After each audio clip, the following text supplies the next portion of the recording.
ഇന്നുണ്ടാക്കാൻ പോകുന്നത് താറാവ് കറിയാണ്. അതൊരു നാടൻ താറാവ് കറി എന്ന് പറഞ്ഞാൽ ഒരു കുട്ടനാടൻ താറാവ് കറിയാണ് ഇന്നിവിടെ ഉണ്ടാക്കാൻ പോകുന്നത്. അതിന് വേണ്ടുന്ന സാധനങ്ങൾ ഏകദേശം ഞാനിവിടെ വെച്ചിട്ടുണ്ട്. 1 കിലോ താറാവ് ക്ലീൻ ചെയ്ത് പീസാക്കിയതിന് ശേഷം 1 കിലോയോളം ഉണ്ട്. ആ 1 കിലോ താറാവിന് വേണ്ടുന്ന സവാള ഏകദേശം 400 ഗ്രാം ഉണ്ട്. പിന്നെ ഇതിന് ഏറ്റവും കൂടുതലായിട്ട് വേണ്ടത് വെളുത്തുള്ളി ഇഞ്ചിയാണ്. വെളുത്തുള്ളി ഇഞ്ചി ഞാൻ വെളുത്തുള്ളി ഒരു 50 ഗ്രാം വെളുത്തുള്ളി, അതായത് 2 ചുള വെളുത്തുള്ളി എടുത്തിട്ടുണ്ട്. പിന്നെ 100 ഗ്രാം ഇഞ്ചിയും എടുത്തിട്ടുണ്ട്. പിന്നെ ഒരു വലിയ മുളകാണെങ്കിൽ ഒരു 6 7 മുളക്, പച്ചമുളക് വേണം. അത് രണ്ടായിട്ട് കീറി വെച്ചേക്കണം. പിന്നെ വേണ്ടുന്നത് നമ്മുടെ കറിവേപ്പില. അതുപോലെ തന്നെ ഇതിന് മുളക് ഉപയോഗിക്കത്തില്ല, നമ്മൾ മുളക് പൊടി ഉപയോഗിക്കത്തില്ല, പകരം നമ്മൾ പച്ചമുളകാണ് ഉപയോഗിക്കുന്നത്. അതുപോലെ തന്നെ മല്ലിപ്പൊടി എന്ന് പറഞ്ഞാൽ ഏകദേശം ഒരു 4-5 ടേബിൾ സ്പൂൺ മല്ലിപ്പൊടി വേണം. പിന്നെ ഒരു ടീസ്പൂൺ മഞ്ഞൾപ്പൊടി, പിന്നെ 1 ടേബിൾ സ്പൂൺ ചിക്കൻ മസാല, പിന്നെ ഗരം മസാലയും 1 ടേബിൾ സ്പൂൺ വേണം. ഇത്രയും കാര്യങ്ങളാണ് ഇതിന് വേണ്ടത്. ഞാൻ പ്രഷർ കുക്കറിലാണ് ഇപ്പോൾ താറാവ് കറി ഉണ്ടാക്കാൻ പോകുന്നത്. ആദ്യമായിട്ട് നമ്മൾ ഏകദേശം ഒരു 100 ഗ്രാം വെളിച്ചെണ്ണ ഒഴിക്കുക. ഇത് നന്നായിട്ട് ചൂടാവണം. ചൂടായതിന് ശേഷം നന്നായിട്ട് അതിൻ്റെ കുമിളയൊക്കെ വന്ന് പൊട്ടിക്കഴിഞ്ഞതിന് ശേഷം നമ്മൾ ആദ്യം ഇടേണ്ടത് വെളുത്തുള്ളിയാണ്. വെളുത്തുള്ളി നമ്മൾ ഇട്ട്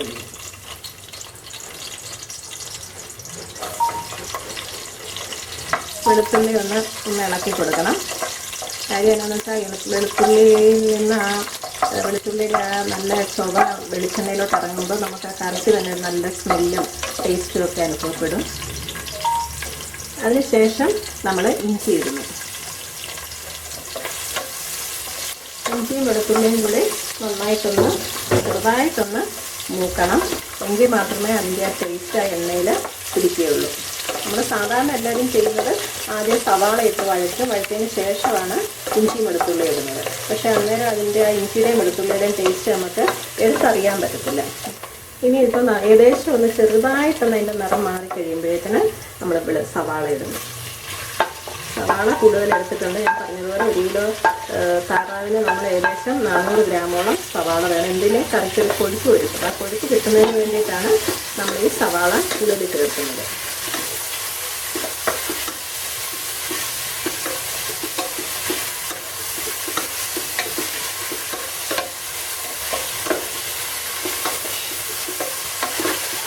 ഇത് നന്നായിട്ട് ഇളകണം. നന്നായിട്ട് ഇത് മൂത്ത് വരുന്നതിന് വേണ്ടിയിട്ട് നമുക്ക്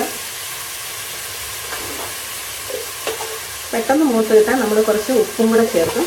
അപ്പോൾ ഉപ്പ് കൂടെ ചേർക്കുമ്പോഴേ അത് പെട്ടെന്നത് മൂത്ത് വരും. അപ്പോൾ ഇത് കണക്കാക്കി വേണം പിന്നെ അവസാനം ഉപ്പിടാൻ. നന്നായിട്ട് ഇളക്കിയാൽ മാത്രമേ അത് നന്നായിട്ട് മൂക്കുകയുള്ളൂ. ഇതിപ്പോൾ ഏകദേശം ഇതായി വരുന്നതേ ഉള്ളൂ. എന്നാലും അതിൻ്റെ ചെറിയ നിറം മാറി വരുമ്പോഴാണ് നന്നായിട്ട് നമ്മൾ ബാക്കി എല്ലാ മസാല എല്ലാം ചേർത്ത് കഴിയുമ്പോഴത്തേന് അതിന് ഒരു കുഴഞ്ഞു വരത്തുള്ളൂ. അല്ലെങ്കിൽ ഇത് ഇതുപോലെ തന്നെ കിടക്കും.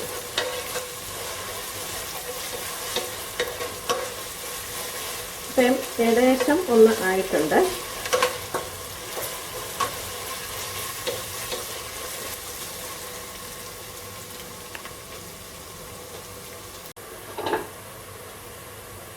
അപ്പം ഏകദേശം മൂത്തിട്ടുണ്ട്. അന്നേരമാണ് നമ്മൾ പച്ചമുളക് ഇടേണ്ടത്. അല്ലെങ്കിൽ നേരത്തെ പച്ചമുളക് ഇട്ട് കഴിഞ്ഞാൽ അത് നന്നായി ഭയങ്കരമായിട്ട് അങ്ങ് ഡ്രൈ ആയിപ്പോവും. അപ്പോൾ ഇതിപ്പോൾ ഏകദേശം ഒന്ന് പച്ചമുളക് ഒത്തിരി അങ്ങ് മൂക്കുന്നവരെ നമ്മൾ ഇളക്കണ്ട. ഇപ്പോൾ ഏകദേശം ഒരു പരുവമായിട്ടുണ്ട്.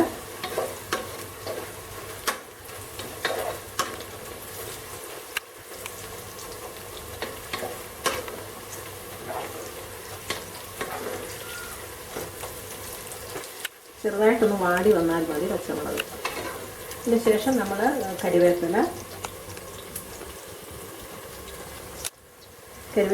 നമ്മളിട്ടു. അതിൻ്റെ ആ തണ്ടോടുകൂടി തന്നെ ഇടണം. അന്നേരം അതിനൊരു പ്രത്യേക ടേസ്റ്റും നല്ല മണവും ഒക്കെ വരും.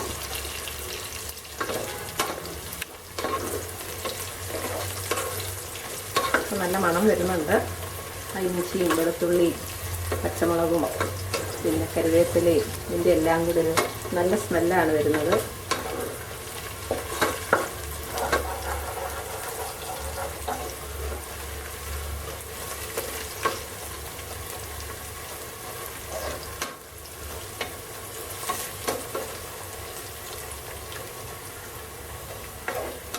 കുക്കറി വെക്കുന്നതുകൊണ്ട് നമുക്ക് ഇതെല്ലാം ചേർത്ത് കഴിഞ്ഞാൽ പിന്നെ പണിയില്ല. 3 വിസിൽ കേൾപ്പിച്ചാൽ മതി. അപ്പോൾ അതിന് മുന്നേ ഉള്ളതാണ് ശകല താമസം വരുന്നത്. എന്നാൽ ഈ സവാള ഒന്ന് വഴന്നു വരുന്ന താമസം മാത്രമേ വരുന്നുള്ളൂ. ഇപ്പോൾ ഏകദേശം ഒന്ന് വഴന്നിട്ടുണ്ട്. അപ്പോൾ പച്ചമുളക് ഇത്രയും വാടിയാൽ മതി. ഇതിന് ശേഷം നമ്മൾ മസാല ഇടുന്നു. ആദ്യം മല്ലിപ്പൊടി,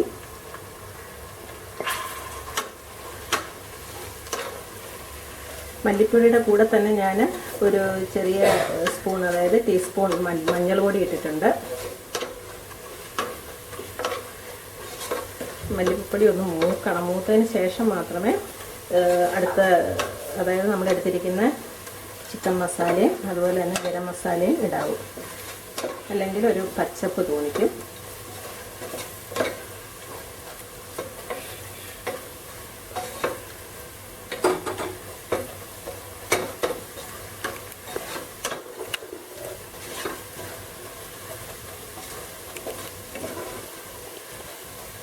ഏകദേശം മൂത്തിട്ടുണ്ട്. മൂത്തതിന് ശേഷം നമ്മൾ നമ്മുടെ ചിക്കൻ മസാല, അത് ഒരു ടേബിൾ സ്പൂൺ മതി.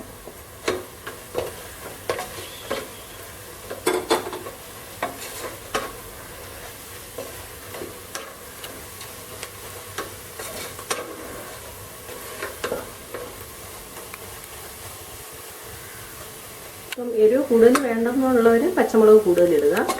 ഇപ്പോൾ ഏകദേശം ഒരു മീഡിയം എരിവാണ്. ഇതിനിപ്പോൾ നമ്മളൊരു 6 പച്ചമുളക് ചേർത്തിട്ടുണ്ട്. ചെറിയ മുളകാണെങ്കിൽ കൂടുതൽ ചേർക്കുക. ഇതിനിപ്പോൾ നല്ല എരിവുള്ള പച്ചമുളകാണ്. ഇതിന് ശേഷം നമ്മൾ ഗരം മസാല, അത് ഒരു ടേബിൾ സ്പൂൺ ഉണ്ട്. കറുവപ്പട്ട, ഗ്രാമ്പൂ, പെരിഞ്ജീരകം ഇതെല്ലാം കൂടെ പൊടിച്ചതാണ്. നമ്മൾ വീട്ടിൽ തന്നെ പൊടിച്ചതാണ്. അന്നേരം അതിന് വേറെ മായങ്ങളൊന്നുമില്ല. ഇതൊന്ന് മൂത്ത് വരണം. ശേഷം നന്നായിട്ട് മൂത്തു. ഇതിന് ശേഷം അതിന് ശേഷമാണ് നമ്മൾ ഈ ഇറച്ചി ചേർക്കുന്നത്. ഇറച്ചി നമ്മൾ നന്നായിട്ട് കഴുകി ഊറ്റി വെച്ചിരിക്കുകയാണ്. അത് എടുത്ത് ഇതിനകത്തോട്ട് ഇടുക. പിന്നെ ഒരു കാര്യമുള്ളത്, ചിലർക്ക് ഈ താറാവിൻ്റെ ഒരു ചെറിയ സ്മെല്ല് വരും. അത് ചില കുട്ടികൾക്ക് ഇഷ്ടപ്പെടത്തില്ല. അതിന് വേണ്ടിയിട്ട് ചെയ്യേണ്ടത്, നമ്മൾ ഈ താറാവിറച്ചി കഴുകുമ്പോൾ അവസാനമായിട്ട് നമ്മൾ കഴുകുമ്പോൾ ഒരു ശകലം നമ്മൾ വിനാഗിരി ഒരു ടേബിൾ സ്പൂൺ വിനാഗിരിയും കൂടെ ഒഴിച്ച് ഒന്ന് കഴുകി വെള്ളത്തിലേക്ക്, ഒരു സ്പൂൺ വിനാഗിരി വെള്ളത്തിൽ കൂടുതൽ വെള്ളം ഒഴിച്ചിട്ട് ഈ താറാവ് മുക്കി വയ്ക്കുക. അന്നേരം അതിൻ്റെ ആ താറാവിൻ്റെ ഒരു സ്മെല്ല് നമുക്ക് ഫീൽ ചെയ്യത്തില്ല. അത് ചില കുട്ടികൾക്ക് ചിലപ്പോൾ അത് ഇഷ്ടപ്പെടാതിരിക്കും. അപ്പോൾ അങ്ങനെ വരാതിരിക്കാനാണ് ഞാൻ ഈ വിനാഗിരി വെള്ളത്തിൽ കഴുകുന്നത്. നന്നായിട്ട് മസാല നമ്മൾ ചെയ്യുന്ന സിമ്മിലാക്കിയിട്ട് നമ്മൾ ചെയ്യുക.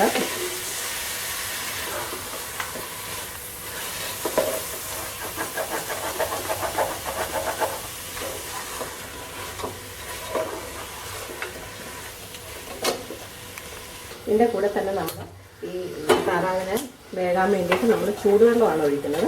അതിന് വേണ്ടിയിട്ട് ഞാൻ ഒരു പാത്രത്തിൽ ഒരു 1/2 കപ്പ് വെള്ളം ചൂടാകാൻ വെച്ചിട്ടുണ്ട്. ചെറുതായിട്ട് പച്ച തണുപ്പൊന്ന് മാറി കിട്ടിയാൽ മതി. അല്ലെങ്കിൽ ഇത് ചൂടായിരിക്കുന്ന താറാവിനകത്തോട്ട് അത് ഒഴിക്കുമ്പോൾ ഒരു വ്യത്യാസം വരും. അതുകൊണ്ട് ചൂടാകാനായിട്ട് ഞാൻ ഒരു 1/2 കപ്പ് വെള്ളം വെച്ചിട്ടുണ്ട്. ഇനി നമുക്ക് ഇച്ചിരി ഉപ്പിടാം. ഉപ്പിടുമ്പോൾ സൂക്ഷിക്കണം, നമ്മൾ ആദ്യം സവാളയിൽ ഉപ്പിട്ടിട്ടുണ്ട്. അപ്പോൾ അത് കൂടി പോകാതിരിക്കാനായിട്ട് നമ്മൾ കുറച്ച് ഉപ്പ് മാത്രം ഇട്ടാൽ മതി. പിന്നെ അവസാനം നമ്മൾ ടേസ്റ്റ് നോക്കിയിട്ട് ഉപ്പ് വേണമെന്നുണ്ടെങ്കിൽ മാത്രം അവസാനം ചേർക്കുക. ഇപ്പോൾ ഏകദേശം നന്നായിട്ടെല്ലാം കഷ്ണത്തിലും എല്ലാം പിടിച്ചിട്ടുണ്ട്. ഈ കറിയുടെ പ്രത്യേകത എന്ന് വെച്ചാൽ ഏകദേശം ഒരു സാധാരണ നമ്മൾ ചിക്കൻ കറിയൊക്കെ കൂട്ടുമ്പോൾ അതിനൊരു ചുമന്ന നിറമാണ്. ഇതിന് ഏകദേശം ഒരു പച്ച കളറാണ് വരുന്നത്. അപ്പോൾ നിങ്ങളാണെങ്കിലും കണ്ടാൽ അറിയാം, കുട്ടനാടൻ താറാവ് കറി എന്ന് പറഞ്ഞാൽ അതിനൊരു പച്ച കളറാണ്. കാര്യം എന്ന് വെച്ചാൽ നമ്മൾ പച്ചമുളക് ചേർക്കുന്നു.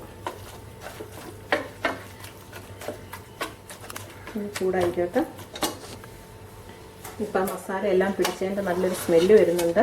ആ പച്ചമുളകും ഇഞ്ചിയും വെളുത്തുള്ളിയും സവാള നന്നായിട്ട് വഴഞ്ഞ്, ഇപ്പോൾ സവാള കാണാനേ ഇല്ല, എൻ്റെ ഈ ഇറച്ചി തന്നെ പിടിച്ച് നന്നായിട്ട് ഇതായിട്ടുണ്ട്. അപ്പം നിങ്ങൾക്ക് കണ്ടാൽ അറിയാം, ഏകദേശം ഒരു നല്ലൊരു കാണാൻ തന്നെ ഒരു സുഖമുണ്ട് ഇതിൻ്റെ ഈ ഗ്രേവി എല്ലാം പിടിച്ചിരിക്കുന്നത്. അപ്പോൾ ഏകദേശം വെള്ളം ചൂടായിട്ടുണ്ട്. തിളക്കേണ്ട കാര്യമില്ല, നന്നായിട്ടൊന്ന് ചൂടായാൽ മതി. അത് നമ്മൾ ഈ താറാവിലോട്ട് ഒഴിച്ചു. കാരണം എന്ന് വെച്ചാൽ നമ്മൾ പ്രഷർ കുക്കറിൽ വെക്കുമ്പോൾ ഇച്ചിരി വേഗം സാധാരണ വെക്കുന്നതിനേക്കാളും പെട്ടെന്ന് വേകുന്നതിന് വേണ്ടിയിട്ട് നമ്മൾ ചൂടുവെള്ളം ഒഴിച്ച്, അല്ലെങ്കിൽ ഇതങ്ങ് പറ്റിപ്പോകുള്ള വെള്ളം അങ്ങ് പറ്റിപ്പോവും. അതുകൊണ്ട് നമ്മൾ ഇച്ചിരി ഒരു നിരക്ക വെള്ളം വരണം.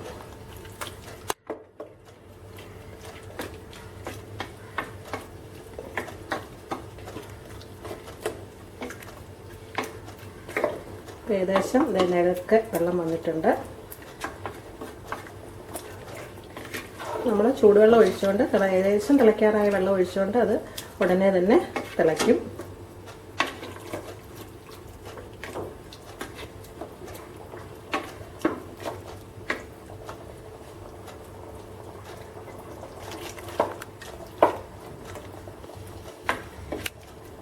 ഇത്രയും ചെയ്തതിന് ശേഷം നമ്മൾ ഹൈ ഫ്ലെയിമിൽ തന്നെ ഇട്ടിട്ട് നമ്മൾ അത് ഒരു 3 വിസിൽ കയറ്റുന്നത് വരെ അത് വേവിക്കുക.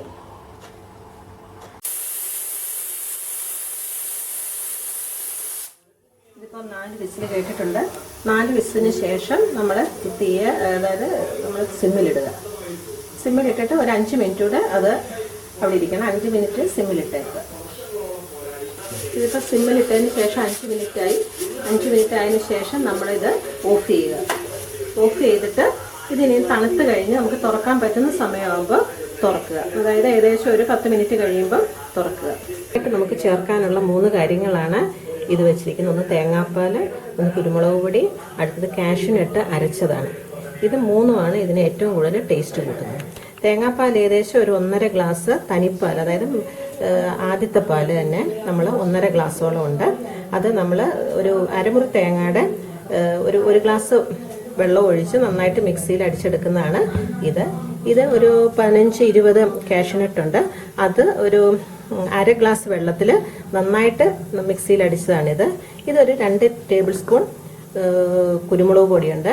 ഇതും നമുക്ക് ഏറ്റവും അവസാനം ഇത് വെന്തതിന് ശേഷം നമ്മൾ ഇപ്പോൾ ഗ്യാസ് ഓഫ് ചെയ്തിട്ട് അത് തണുത്തതിന് ശേഷം ഉപയോഗിക്കേണ്ട കാര്യങ്ങളാണ് ഇതെല്ലാം. 4 വിസിലിന് ശേഷം ഇപ്പം നമ്മൾ സിമ്മിലിട്ടിട്ട് ഒരു 5 മിനിറ്റ് കൂടെ വേവിച്ചു. അതിനുശേഷം നമ്മൾ ഓഫ് ചെയ്തിട്ട് ഇതിൻ്റെ ആവിയെല്ലാം പോയതിന് ശേഷം നമുക്ക് തുറന്നു നോക്കാം. ഏകദേശം ഇങ്ങനെ ഇതിപ്പോൾ ഏകദേശം വെന്തിട്ടുണ്ട്. അഥവാ വെന്തില്ലെന്ന് നിങ്ങൾക്ക് തോന്നുവാണെങ്കിൽ തുറന്ന് നോക്കിയിട്ട് വെന്തില്ലെന്ന് തോന്നുവാണെങ്കിൽ അടച്ചു വെച്ചിട്ട് ഒരു 2 വിസിലും കൂടെ കേൾപ്പിച്ചതിന് ശേഷം തുറന്നാൽ മതി. ഇപ്പോൾ ഏകദേശം ഒരു നല്ലൊരു താറാവ് കറിയുടെ എല്ലാ പാവത്തോടും കൂടി തന്നെ ഇരിപ്പുണ്ട്. ഇനിയിപ്പം നമുക്ക് ചെയ്യാനുള്ളത് ഇപ്പോൾ ലാസ്റ്റ് നമുക്ക് ചേർക്കേണ്ട കാര്യങ്ങളാണ്. അതുപോലെ തിളച്ചുകൊണ്ട് നമ്മൾ ഒന്നുകൂടെ തീ കത്തിച്ചു അത് ഓണാക്കിയതിന് ശേഷം നമ്മൾ ഒന്നുകൂടെ ഇളക്കി ഉപ്പൊക്കെ ഉണ്ടോ എന്നൊക്കെ ടെസ്റ്റ് ചെയ്യണം. ഉപ്പ് കുറവാണെങ്കിൽ കുറച്ചുകൂടെ ചേർക്കുക. അതിനുശേഷം നമ്മൾ ചെയ്യേണ്ടത്,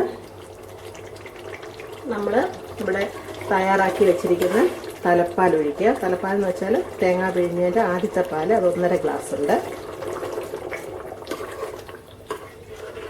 1.5 ഗ്ലാസ് തേങ്ങാപ്പാൽ ഒഴിച്ചു. ഇപ്പം തന്നെ കണ്ടില്ലേ, ഇതിനൊരു നല്ലൊരു കറി നമുക്ക് കഴിക്കാൻ തോന്നുന്ന വിധത്തിൽ തന്നെ ആയിട്ടുണ്ട്. ഇനിയിപ്പോൾ ഇത് നന്നായിട്ടൊന്ന് ചൂടായി വരണം.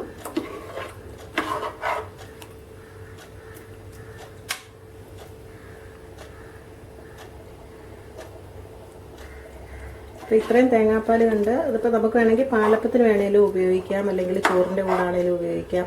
നമുക്ക് എന്ത് രാവിലെ ബ്രേക്ക്ഫാസ്റ്റിൻ്റെ കൂടെ വേണേലും നമുക്കിത് ഉപയോഗിക്കാം. അല്ലെങ്കിൽ ഇപ്പോൾ ചോറിൻ്റെ കൂടെ ആണെങ്കിലും ഉണ്ടെങ്കിൽ നമുക്ക് കുറച്ചുകൂടെ ഇതിൻ്റെ ചാറ് പറ്റി കിട്ടണം.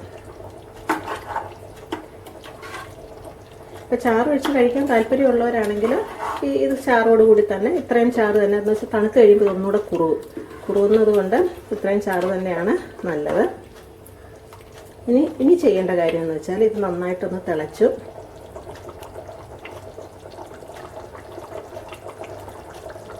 തിളച്ച് വന്നതിന് ശേഷം നമ്മൾ കുരുമുളക് പൊടി ചേർക്കുക. 1.5 ടീസ്പൂൺ കുരുമുളക് പൊടിയുണ്ട്. അത് നമ്മുടെ എരിവിനനുസരിച്ച് മാത്രം ചേർക്കുക. നല്ലൊരു എരിവ് വേണമെന്നുള്ളവർ 1.5 ടീസ്പൂൺ ചേർക്കുക. അല്ലാത്തവർ 1 ടീസ്പൂണൊക്കെ ആണെങ്കിലും മതിയാവാൻ കുരുമുളകിൻ്റെ ടേസ്റ്റ് വരാനായിട്ട്. താറാവ് കറി എന്ന് പറയുമ്പോൾ നമ്മൾ കുരുമുളകിൻ്റെ ആ ടേസ്റ്റും ഒക്കെ മുമ്പിൽ നിൽക്കുന്നുണ്ട്. അപ്പോൾ നമ്മൾ കുരുമുളകാണ് ഏറ്റവും അവസാനം ചേർത്തത്. ഇനി നമുക്ക് ഏറ്റവും അവസാനം ചേർക്കാനുള്ള ഒരു കാര്യം കൂടിയുണ്ട്. നമുക്ക് ടേസ്റ്റ് മേക്കർ എന്ന് തന്നെ വേണമെങ്കിൽ പറയാം. അതായത് നമ്മൾ ഇവിടെ അരച്ചു വെച്ചിരിക്കുന്ന ഇത് കാഷ്യൂനട്ട് അരച്ചു വെച്ചിരിക്കുന്നതാണ്. ഇത് ഒഴിച്ച് നമ്മൾ ഓഫ് ചെയ്യും. തീ ഓഫ് ചെയ്യുന്നതിന് തൊട്ട് മുന്നെയാണ് നമ്മൾ ഇത് ഒഴിക്കുന്നത്.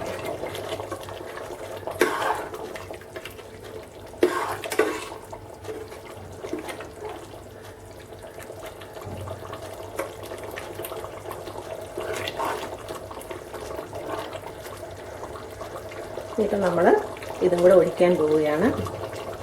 ഇതൊഴിച്ചിട്ട് നമുക്ക് തിളക്കണ്ട. ഇതൊഴിച്ച് നമുക്കങ്ങ് തീ ഓഫ് ചെയ്യാം.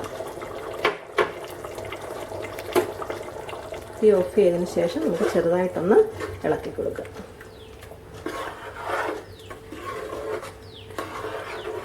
അപ്പോൾ നമുക്ക് നല്ല ഒരു കുട്ടനാടൻ താറാവ് കറി ആയിട്ടുണ്ട്. മല്ലി അരച്ചെന്നൊക്കെ പണ്ടുള്ളവർ പറയും. ആ താറാവ് കറി ആയിട്ടുണ്ട്. അപ്പോൾ ഇത് ഇനിയിപ്പോൾ നമുക്ക് ചോറിൻ്റെ കൂടെയും പാലപ്പത്തിൻ്റെ കൂടെയും വെള്ളയപ്പത്തിൻ്റെ കൂടെയും ഒക്കെ കഴിക്കാൻ നല്ലതാണ്. അപ്പോൾ ഇത്രയും നേരം ഇത് കണ്ട എല്ലാ ശ്രോതാക്കൾക്കും കണ്ട എല്ലാവർക്കും നന്ദി, നമസ്കാരം. ഇപ്പോൾ നമ്മുടെ കറി റെഡി ആയിട്ടുണ്ട്. അപ്പോൾ ഇതിനെക്കുറിച്ച് എന്തെങ്കിലും സംശയം ഉണ്ടെങ്കിൽ, ഇംഗ്ലീഷിലോ മലയാളത്തിലോ എന്തെങ്കിലും സംശയം ഉണ്ടെങ്കിൽ നിങ്ങൾ ഉടനെ ചോദിക്കുക. അതിൻ്റെ ആൻസർ ഞാൻ ഉടൻ തന്നെ തരുന്നതാണ്. ഇത് നിങ്ങളെ ഇഷ്ടപ്പെട്ടെങ്കിൽ ലൈക്ക് ചെയ്ത് എന്നെ പ്രോത്സാഹിപ്പിക്കുക. നന്ദി, നമസ്കാരം.